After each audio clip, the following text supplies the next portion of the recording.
지난달 초순 코로나19 이 사태가 절정기에 이르렀을 때에 저의 집 막내가 지금 고2인데 막내가 갑자기 몸에서 열이 난다고 얘기를 했습니다. 그 얘기를 딱 듣는 순간 저희 집은 정적이 흐르기 시작했어요. 열이 난다 그러니까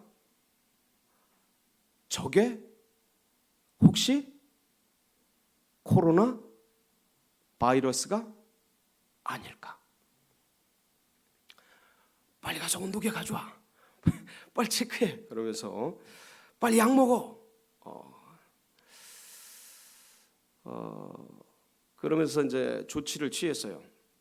다행히 그날 이제 오후쯤 돼서 열은 떨어졌고 그래서 좀 안심은 했지만 그때 어떤 느낌이었냐면 몸에서 열이 난다, 몸이 안 좋다 라는 얘기를 듣는 순간 아마 저를 포함해 우리 가족 모두가 다 같이 있었는데 동일한 생각을 했던 것이죠. 저게 코로나 바이러스일지도 모른다. 그렇다면 빨리 격리해야 된다. 그래서 너 저 방으로 가. 너 저쪽 방으로 가. 그리고 빨리 온도 체크하고 빨리 후속 조치를 하고 그다음부터 제 머릿속에 그 얘기를 딱 듣는 그 순간 예배 어떡하지? 교회 어떻게 해야 되지? 이거 바이러스면 어떡하지? 만에 하나 그렇다면 아직 확진하고 검사할 수 있는 상황이 아닌데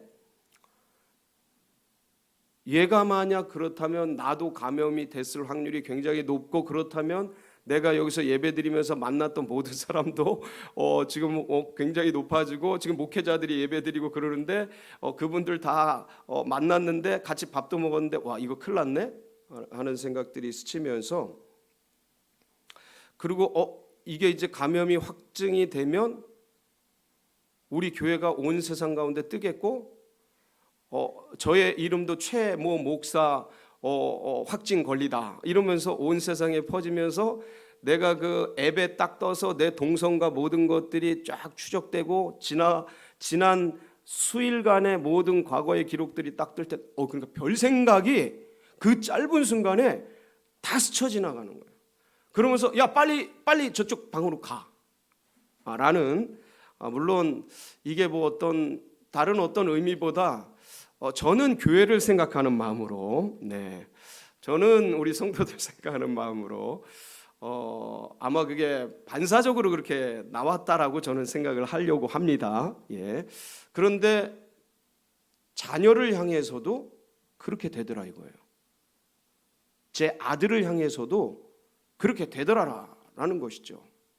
그러니까 이게 바이러스에 걸린다, 어떤 전염병에 감염된다, 어떠한 것에 물들어 버린다라는 게 사람으로 하여금 그렇게 반응하도록 만들어지더라 이거죠. 이게 굉장한 겁니다. 내 자식인데, 내 피부친데, 내 아들인데도 감염되면 어떡하지? 빨리 저리 가. 라고 그러니까 순간적으로 반사적으로 그렇게 사고와 어떤 행동들이 일어나더라 이거예요. 이게 인지상정이죠. 이게 지금 우리가 겪고 있는 일이고 지금 이게 사회적인 지금 현상이고 온 세계에서 벌어지는 일상이고 이게 사람과 사람 사이에 마땅히 우리는 다 이렇게 생각하고 있고 그렇게 지내가고 있는 이 시대적 현실 속에서 그렇다면 주님은 어떻게 반응하실까? 저는 오늘 이 말씀을 통해서 우리가 너무나 합리적으로 마땅하다고 생각하는 지금 흘러가는 이 코로나 바이러스 시대 속에서 생각하고 있고 행동하고 있는 우리의 자연스러운 이 사회적 행동들이 어쩌면 우리가 뭔가를 놓치고 있을지도 모르는 그 지점, 우린 너무나 당연하고 이렇게 하는 게 합리적이고 합당하다라고 말하고 생각하고 행동하고 있는 자식에게조차 그러고 있는 우리의 사고와 의식, 이 시대적 이 생각들이 어쩌면 놓치고 있을지도 모르는 그 지점이 오늘 우리는 이 말씀을 통해 함께 묵상하고 상고하면서 예수님의 반응을 우리가 같이 바라보면서 우리도 다 합의하고 진행하고 있는 이 사회적 의식과 현대적 사고 속에서 과연 주님은 나를 향해, 감염자를 향해 어떻게 반응하시는가를 같이 좀 세세하게 보면서 그게 뭘까? 그 예수님의 그 마음은 뭘까? 그럼 우리는 어떻게 해야 되는가? 이걸 다 거부할 수는 없죠. 이 사회적 현상을 다 거부할 수는 없습니다. 그러나 우리가 놓치고 있는 크리스찬으로서, 믿음의 백성으로서, 마땅히 우리가 받은 은혜를 받은 자로서 그래도 이 사회 속에서 놓치지는 말아야 될 그 지점이 뭔가를 같이 함께 돌아보고 은혜가 되는 복된 시간이 되시길 축복합니다. 25절 말씀에 보면 한 여인이 등장을 하죠. 네, 누굽니까? 그 이름도 유명한, 이름은 안 나와요. 혈루증 여인입니다. 몇 해를 앓았다고 나오냐면 12해를 혈루증으로 앓았다라고 합니다. 혈루증은 피가 멈추지 않는, 단순한 피가 멈추지 않는 병입니다. 부인병 같은 거예요. 그래서 피가 계속 나오는 거예요. 근데 이걸 몇 년 앓았다고요? 12년 앓았다. 이 12년이라는 단어 안에는, 숫자 안에는 사실은 인간의 어떤 한계 같은 것이 녹아 있는 겁니다. 3이라는 숫자는 완전 숫자나요? 성삼위 하나님. 4라는 수는 천지사방, 그러니까 온 세계를 말하는 거예요. 이 3과 4가 곱하기 3번에서 나오는 게 12라는 숫자예요. 그러니까 인간의 끝, 그러니까 완전한, 그러니까 해볼 수 있는 모든 것을 다 해본 기간, 이렇게 이해하시면 이 12년이라는 뜻이 쉽게 이해가 되는 거예요. 그러니까 이 12년 동안 이 여인은 안 해본 게 없겠죠. 병을 고쳐보려고. 왜냐하면 이 혈루증이라는 것이 그냥 피 흘리고 마는 그러한 지금처럼 그러한 질병이 아니고요. 이 당시에는 이게 하늘에 내린 형벌이라는 천형 중에 하나였어요. 왜 한센병, 문둥병이라고 하는 이 한센병에 걸리면 사람들이 겉에서 보이니까 그 부정환자로 여겨서 격리시키고 사회적으로 같이 못할, 상종 못할 그런 사람으로 여기지 않습니까? 그래 똑같이 취급받는 게 바로 이 혈루증이에요. 눈에는 보이지 않는데 옷 속으로 일어나는 일이니까. 그래서 눈에는 보이지 않지만 이미 그렇게 진단이 내려지면 한센병이랑 동일하게 취급받는 병이 혈루증이에요. 그러니까 이거 걸린 사람은 사회적으로 격리가 됩니다. 한번 그 전체적인 혈루증, 이 혈루증을 유출병이라고도 하거든요. 같은 단어인데 그 레위기에서 이 혈루증에 대해서, 유출병에 대해서 어떻게 이렇게 기록하고 사회적으로 대우하고 있는지를 한번 보도록 하겠습니다. 레위기 15장 2절에서 11절 말씀인데 한번 쭉 같이 한번 봉독해 보겠습니다. 시작. 이스라엘 자손에게 말하여 이르라. 누구든지 그의 몸에 유출병이 있으면 그 유출병으로 말미암아 부정한 자라.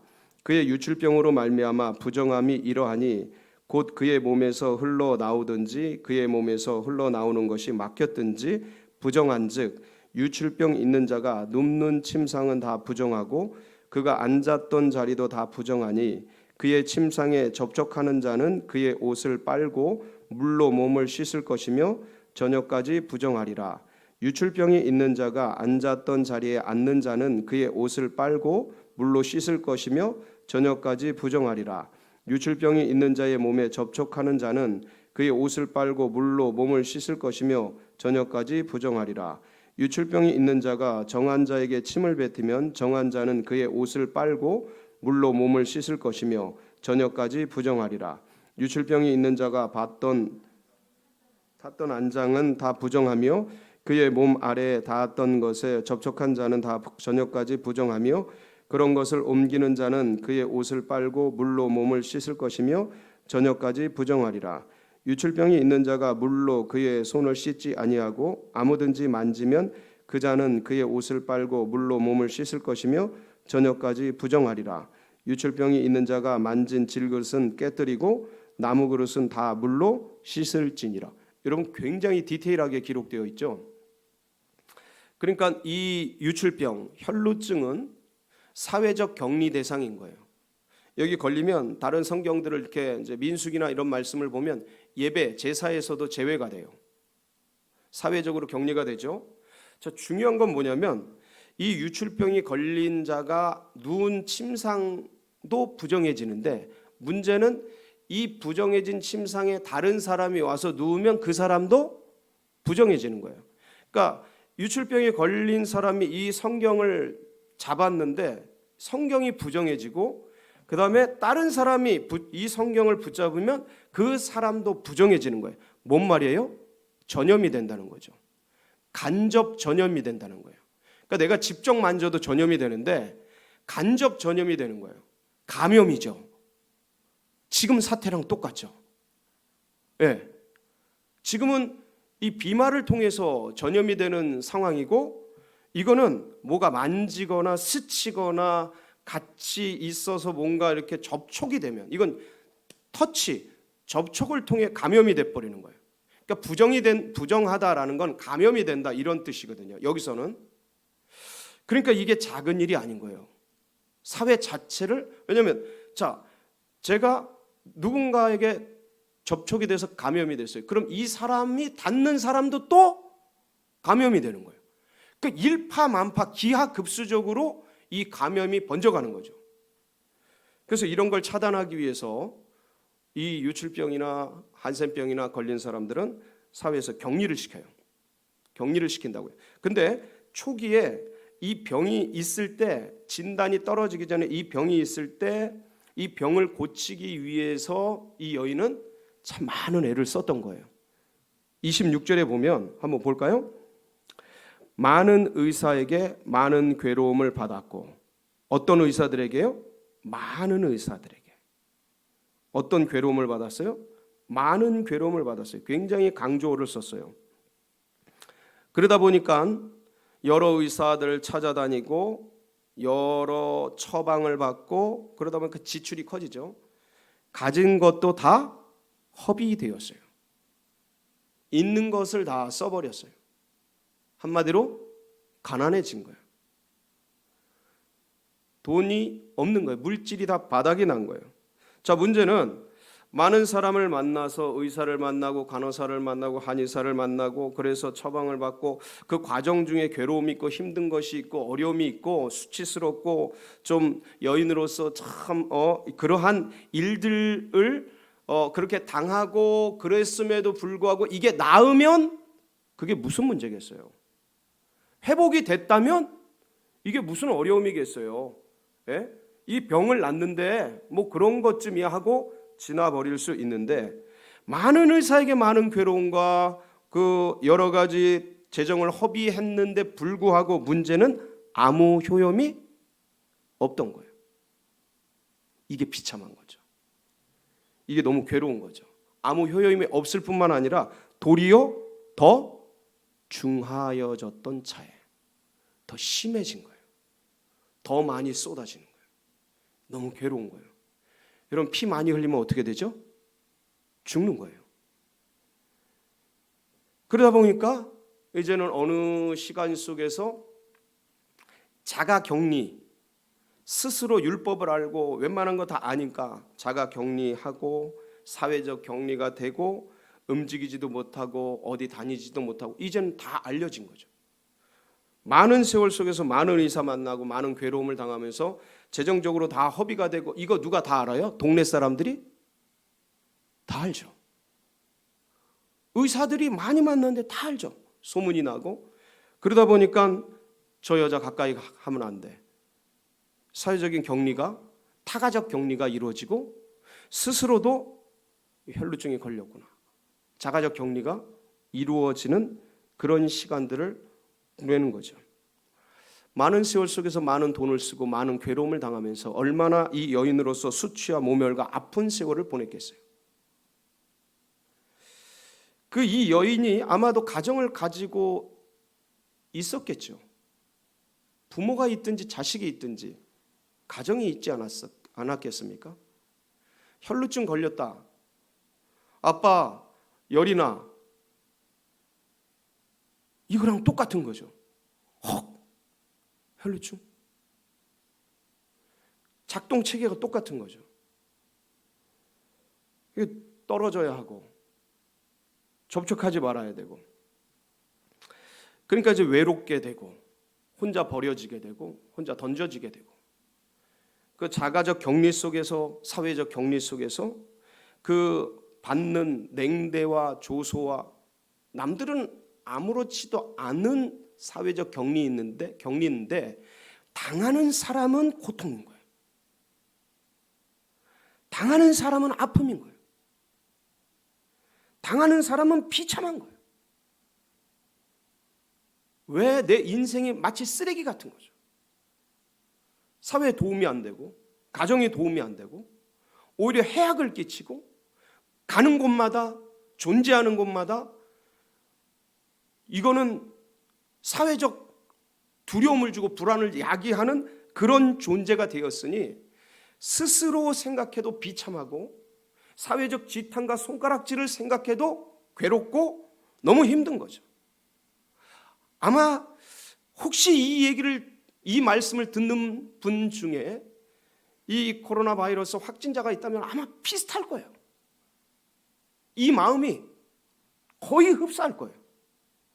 괴로움.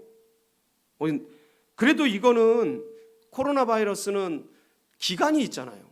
2주, 3주 이렇게 해서 지나가 버리고, 이거는 12년 세월을 왔는데 해결이 안 돼요. 계속돼요. 끊이질 않아요. 앞으로 희망이 있어요, 없어요? 희망이 없어요. 존재해야 될 이유가 없어요. 수많은 의사 좋다는 사람 다 만나보고 돈을 다 쓸 정도로 그렇게 해봤는데 경험적으로 가능하지 않아요. 해결할 실마리가 없는 거죠. 그러니까 이게 뭐냐면 난치병인 거예요. 불치병인 거예요. 이 상태로 던져진 거예요. 그러니까 살았을 때 죽은 자죠. 존재하지만 아무도 존재를 인식하지 못하는 상태가 돼버린 거예요. 이 여인이 그런 삶을 살아가고 있는 거예요. 그런데 어느 날 이렇게 절대 절망의 끝 지점에서 인생의 구렁텅이의 사망의 어둠의 터널 속을 지나가던 이 여인에게 한 자락 소문이 들려옵니다. 27절인데 예수의 소문을 듣고, 어떤 소문이 들려와요? 예수님에 대한 소문이 들려온 거예요. 근데 이 예수님을 누구든지 다 치료하고 한센병도 치료하고 앉은 날 때부터 소경도 치료하고 다 치료된다는 소문이 바닥에 퍼졌어요. 그러니까 이 여인이 하나의 소망을 가진 거예요. 혹시 나도? 근데 나도 고쳐질 수 있다 이지만 사람들 사이에 나가면 돼요, 안 돼요? 이게 안 되는 거예요. 그러니까 이 괴로움이 있는 거야. 이 여인은 한 자락 소문을 듣고 소망과 희망이 생기긴 했지만 사회 속에, 사람들 속에 나가서는 안 되는 그런 규율이 있는 거예요. 율법이 있고 계명이 있는 거예요. 자기 안에 양심이 있고, 그러니까 양심, 개인적인 양심과 경험 속에서 나가면 안 된다는 격리, 사회적 격리와 자가적 격리, 이런 경험과 그 다음에 율법과 계명들로 사회 속에서 짜놓은 이 틀 속에서 이것을 뚫고 나갈 수 있는 개인적인 어떤 힘과 능력이 어디 있겠어요? 근데 이 예수님이 이 동네로 오신다는 소문이 쫙 퍼지고, 그리고 드디어 주님께서 동네로 들어오신 거예요. 근데 예수님은 혼자 다니지 않습니다. 12 제자가 같이 다녔어요. 그리고 이 당시에 예수님은 슈퍼스타였어요. 완전히 진짜 최고의 부흥 강사님이시고 랍비였다고요. 그러니까 많은 사람들이 같이 동행을 했거든요. 막 사방에 우겨쌈을 쫙 하면서 다녔단 말이죠. 이 여인이 이 예수님의 소문을 듣고 드디어 예수님 가까이로 왔지만 그 인파를 보고 얼마나 내면적 갈등을 했겠습니까? 생각을 해보세요. 나 하나 낳는 것은 낳는 거지만 내가 가면서 만져지는 사람들, 스치는 사람들 감염이 되고 오염이 되고 부정해지고 이게 전염이 되고 흘러갈 텐데 이 여인의 양심과 그 개인적 그 괴로움이 얼마나 컸겠어요. 근데 그런 거예요. 그 여인의 가슴 속에서 계속 터져 나오는 게 뭐였냐면 28절이에요. 28절. 이거 같이 한번 읽어볼까요? 시작. 이는 내가 그의 옷에만 손을 대어도 구원을 받으리라 생각함일러라. 그러니까 개인의 양심, 사회적 제약, 어떤 율법, 법이란 말이죠. 법, 규율 이런 것들이 레위기를 통해서 또 종교를 통해서 유대교를 통해서 수없이 교육받고 훈련받고 알고 있고 자신도 이런 얘기를 들으면서 지난 12년간 수없이 들어왔던 이야기이고 그것 알고 있기 때문에 자기 양심도 잃으면 안 된다라는 것들이 있지만 그 예수님의 옷에만 손을 대도 구원을 치료를 받을 것 같다는 생각. 여러분 이걸 뭐라 그러는지 아세요? 예수님이 이걸 뭐라고 정의하세요? 34절에 보면 예수께서 이르시되 따라 내 뭐가? 믿음이. 이걸 믿음이라 그래요. 이건 주님이 정의해 주신 거예요. 그러니까 믿음은 자기 양심을 이기는 거예요. 믿음은 율법을 이기는 거예요. 믿음은 계명을 이기는 거예요. 그러니까 자기 안에 나는 이런 쓸모없는 인간, 나는 이런 부정한 인간, 자기 안에 정죄, 이걸 이기는 게 뭐예요? 그게 믿음이에요. 그래서 믿음은 하나님의 선물이에요. 그러니까 내가 만들고 싶다고 만들어지는 게 아니에요. 그러니까 이 여인은 사모한 거죠. 나가고 싶다. 주님 만나보고 싶다. 이 사모함, 간절함, 목마름, 이것들 속에 자기 양심적 제약, 사회적 제약, 그 사회적 규율, 이것을 초월하는 하늘에서 내려오는 그 신령한 믿음, 예수님의 옷가만이라도 그 주님의 그 겉옷, 다른 성경 보면 겉옷이라고 해요. 그 옷자락이만이라도 만지면 나을 것 같다는 이 믿음이 자기 양심을 이기고 이 사회적 몇천 년을 이어온 이 유대교의 율법을 이기고 계명을 이기고 사람들의 지탄과 사람들의 그 어떤 냉대와 이런 것들을 이기고 둘러쓰고 주님 앞에 나아갈 수 있는 힘을 준 거예요. 믿음이 이기는 겁니다. 믿음이 우리의 양심도 이기고요. 사회적, 우리도 모르게 깔아놓은 사회적 한계도 뛰어넘어서 나가게 하는 힘, 그게 뭡니까? 그게 믿음입니다. 그러니까 인간은 믿음으로 사는 거예요. 능력으로 사는 게 아니에요. 힘으로 사는 게 아니에요. 돈으로 사는 게 아니에요. 믿음으로 사는 거예요. 그러니까 이 믿음이 끄는 대로 그 주님 앞에 나아간 거예요. 그분의 뒤로 돌아가서 수많은 사람들이 막 붐비고 군중들이 가득한데 그 틈으로 이기고 들어가서 그분의 옷자락을 다 만지고 그랬더니 뭐라 그래요? 혈루 근원이 말라버린 걸 본인이 깨달아버려요. 병이 난 걸 본인이 알아버려요. 자, 그런데 우리 주님께서 굉장히 센서티브 하신 분입니다. 굉장히 예민하신 분이에요. 누가 내 몸에 손을 댔느냐. 그러니까 제자들이 얘기를 해요. 주님, 지금 군중들이 이렇게 붐비면서 사람들이 이렇게 미는데 누가 내 몸에 손을 댔냐고 물으시면 어떡합니까?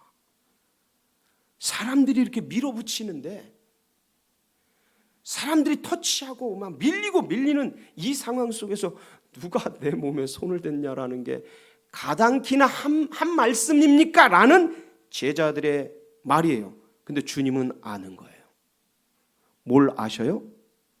그 수많은 사람들이 자기에게 부대끼고 부딪히고 밀리고 밀고 터치하고 건드리고 하는데 그 중에서 그 믿음으로 자신의 사실 몸도 아니에요. 병행 구절을 보면요, 겉옷을 만진 거예요. 이 붐비는 상황 속에서 이 겉옷을 만진 거라고요. 몸도 아니고. 근데 그거를 아셔요. 주님이 지금 뭐를 아시는 거예요? 인생의 간절함을 아시는 거예요.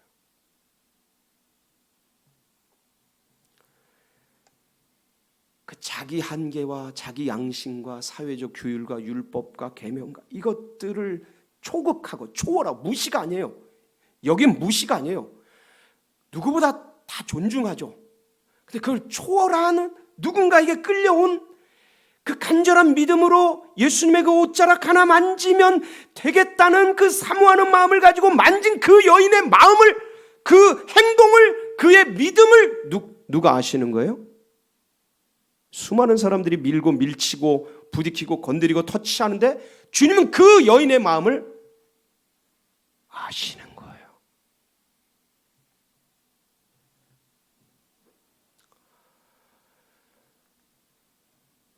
주님이 우리들의 마음을 아십니다. 예배에 나올 때 그 간절함, 그 사회적 냉대와 개인적인 한계 속에서 고통 속에서 눈물 짓고 아픔 짓고 괴로움 속에서 불안과 두려움 속에서 이 한계 속에서 주님 앞에 한 걸음 한 걸음 나와서 주님의 말씀 한 자락, 그 옷자락 하나 잡으려고 하는 그 심령의 깊은 고민과 아픔과 그걸 초월하는 그 주님을 향한 사모하는 마음, 믿음을 누가 아신다고요? 주님 아십니다. 네, 여러분, 이 여인 부정한 여인이에요. 병 걸린 여인이라고요. 사회적으로 그렇게 정의된 여인, 계명 율법적으로 그렇게 정의된 여인, 진단이 떨어진, 그렇게 판단이 떨어진 정죄가 된 사람이에요. 그러니까 부정한 사람이 이 사람의 뭘 만지든지 부정해진단 말이에요. 그러니까 예수님이 이런 여인에 대해서 어떻게 반응할 수 있냐면, 어떻게 율법과 계명에 부정하다고 칭해진 사람이, 정의된 사람이 왜 사회에 나와서 이 붐비는 사람들 사이에 나와서 어떻게 이런 하지 말아야 될 행동을 하는가? 라고 당연히 말할 수 있단 말이죠. 얼마든지 말할 수 있어요. 그렇게 마땅하고. 근데 주님이 뭐라 그러셔요? 딸아. 딸이라 그러셔요. 딸. 여인아도 아니에요. 딸아. 네 믿음이 너를 구원하였느니라. 병에서부터 자유해지고 건강할지어다. 온 사람들, 그 동네 사람들 다 모인 거 아닙니까? 온 동네 사람들 앞에서 공개적으로 치유와 구원을 선포해 주셔요. 이 여인을 보호해 주는 거죠. 이 여인을 배려해 주시는 거죠. 이 여인의 마음을 만져주시고 영과 혼과 육을 강건하도록 선포해 주시는 거죠. 이 놀라운 장면을 통해서 이 여인은 완전 개인적으로 치료받는 걸 넘어서 온 사회적인 격리와 지탄으로부터 자유케 되는 놀라운 은총을 입게 됩니다. 우리는 어쩌면 너무나 사회적인 이 현실, 합의, 이 사회적인 의식 속에 우리도 모르게 믿음의 백성들마저도 물들어가고 그렇게 생각하고 사고하는, 그렇게 흘러가는 그런 경향성 속에 자연스럽게 익숙해지고 그렇게 흘러가기가 쉬운 그런 시대를 살아가고 있습니다. 근데 주님은 다르게 반응하셔요. 근데 이 여인이 과연 이 여인만일까요? 우리 모두 죄된 그런 인생들 아닙니까? 근데 우리를 죄인이라고 취급하지 않으시고 우리를 주님이 품으시고 안으시고 내 아들아 내 딸아 만져주시고 죄를 씻어주시고 자유케 해주시고 구원해 주시고 우리를 만나주시고 회복시켜주시는 놀라운 은총을 사실은 날마다 베풀어 주시지 않습니까? 이런 은혜를 우리가 잊고 있어요. 여러분, 코로나 바이러스 시대를 우리가 살아갑니다. 너무나 쉽게 우리가 이렇게 여러 격리 속에서 조심하며 살아가는데 우리도 놓치지 말고 주님께서 이 여인에게 행해 주신 아름다운 이 은혜를 기억하며, 그리고 이것이 누구에게도 우리에게도 베풀어 주신 은혜임을 기억하며, 아무쪼록 사회적 합의 속에서 우리가 이렇게 가지만 그러나 주님의 이 마음을 놓치지 말고 이 한 주간을 정글 같고 밀림 같은 이 세상 속에서 주님의 이 마음 품고 살아가는 그런 은혜가 있으시길 축복합니다. 같이 기도하시겠습니다.